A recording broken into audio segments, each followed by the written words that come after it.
Informaticien de 29 ans qui a donc révélé la semaine dernière l'existence d'un programme de surveillance aux États-Unis. Les révélations sur le programme de surveillance mis en place par la NSA ont provoqué une onde de choc planétaire. Edward Snowden a révélé que la NSA a mis sous surveillance l'ensemble du réseau Internet, les téléphones portables, en gros tous les moyens de communication. Personne n'y échappe, même pas la chancelière allemande Angela Merkel, dont le portable était sur écoute. Edward Snowden is a coward, he is a traitor, and he has betrayed his country. I don't think Mr. Snowden was a patriot.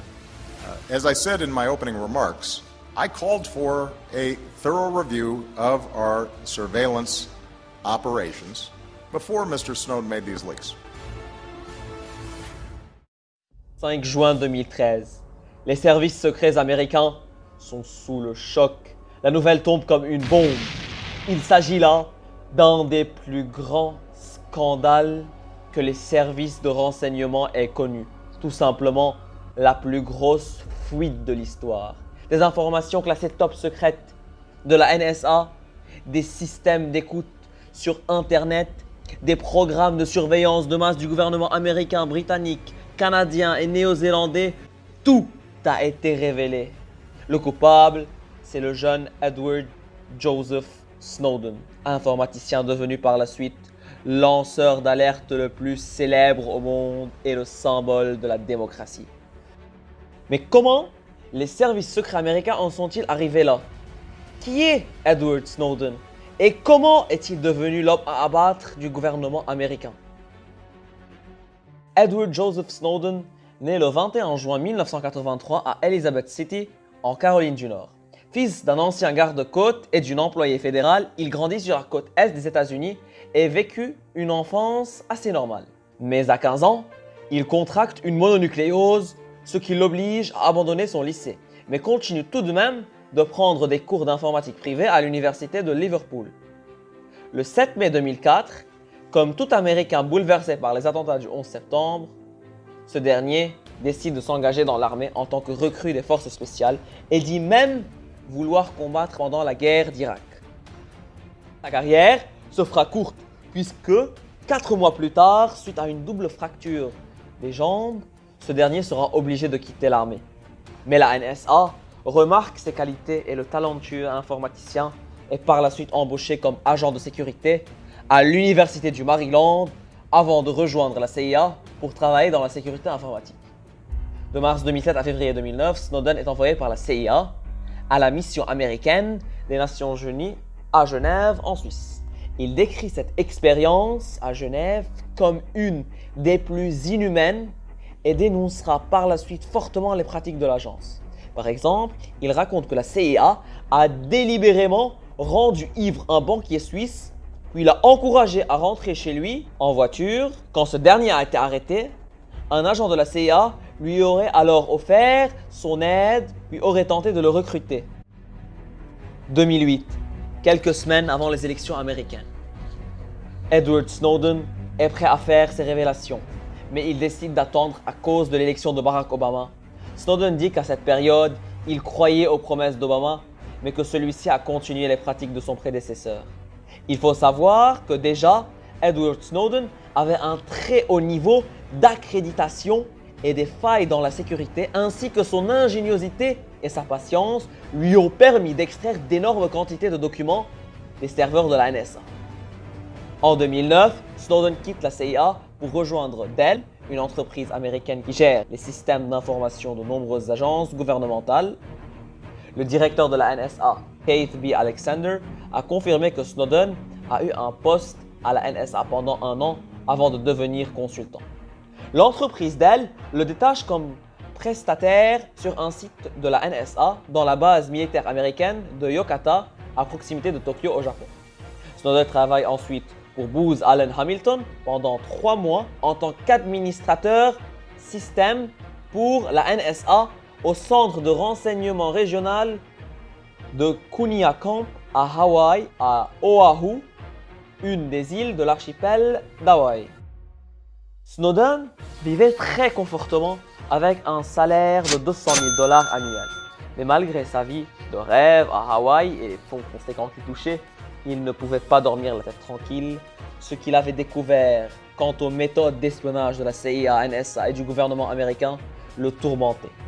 Il sentait profondément en lui qu'il devait faire éclater la vérité au grand jour et d'arrêter de prendre les Américains pour des jambons. Il dérobe alors des informations ultra confidentielles à l'aide d'une clé USB. Il transporte ensuite à l'aide de 4 ordinateurs portables jusqu'à Hong Kong, où il se réfugie du 20 mai 2013 au 23 juin 2013, date de son départ en direction de Moscou. Son travail d'administrateur système lui donnait un accès facile au réseau des ordinateurs de la NSA. D'après le Los Angeles Times, le technicien savait parfaitement comment échapper au contrôle destiné à empêcher tout téléchargement illégal de documents officiels. Quand Snowden quitte les États-Unis en mai 2013, à 29 ans, après la perte d'un emploi qui lui assurait un mode de vie privilégié, il explique « Je suis prêt à sacrifier tout cela parce que je ne peux pas, en mon âme et conscience, laisser le gouvernement américain détruire la vie privée, la liberté d'Internet et les libertés essentielles des gens du monde entier avec ce système énorme de surveillance qu'il est en train de bâtir secrètement. » À partir du 5 juin 2013, Snowden rend public par l'intermédiaire des médias, notamment The Guardian, The Washington Post, des informations classées top secrètes de la NSA. La toute première histoire a révélé que Verizon avait fourni à la NSA pratiquement tous les enregistrements téléphoniques de ses clients. Il a rapidement été révélé que ce n'était pas seulement Verizon, mais pratiquement toutes les autres compagnies de téléphone en Amérique. Un scandale. Deuxième scandale, celui de XKeyscore. XKeyscore est un outil que la NSA utilisait pour rechercher presque tout ce qu'un utilisateur fait sur Internet à travers des données qu'il intercepte à travers le monde.